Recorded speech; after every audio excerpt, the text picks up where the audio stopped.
Hello বন্ধুরা, আমি আজকে ডাঁটা দিয়ে মটর ডাল রান্না করব, সেটা আপনাদের সাথে আমি শেয়ার করব।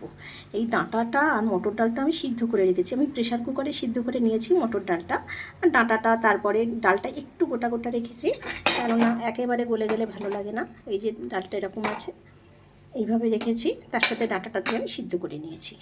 ফোড়নের জন্য আমি নিয়েছি শুকনো লঙ্কা, তেজপাতা, জিরে। তেলটা আমার গরম হয়ে গেছে, তেলের মধ্যে আমি এগুলো দিয়ে দেবো, ফোড়নটা দিয়ে দেবো। ফোড়নটা ভাজা হয়ে গেছে, আমি এবার কুচনো কাঁচা পেঁয়াজটা দিয়ে দিলাম। সুন্দর করে ভেজে নিতে হবে। পেঁয়াজটা ভাজা হয়ে গেছে, আমি এবার এই আদা বাটা আর এই রসুন বাটা, মানে গ্রেট করে রাখা, এটা এবার আমি দিয়ে দেব। দিয়ে ভালো করে কষিয়ে নেব। নুন আর চিনিটা রেখে দিয়েছি, নুন চিনিটা দিয়ে দেবো এর মধ্যে।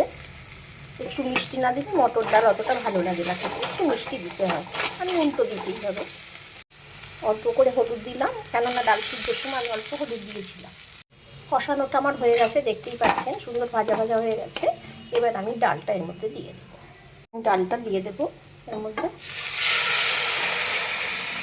করে ডালটা দিয়ে দিলাম।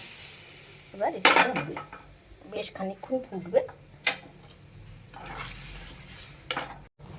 ডাল রান্নাটা আমার হয়ে গেছে, এরকম ঘন ঘন থাকবে, একেবারে গলে গেলে আবার এই ডালটা ভালো লাগে না, একটু ঘুগনি ঘুগনি টাইপের, তো খুবই টেস্টি হয়। বন্ধুরা আপনারা একবার করে খাবেন, দেখবেন খারাপ লাগে না, ভালোই লাগে।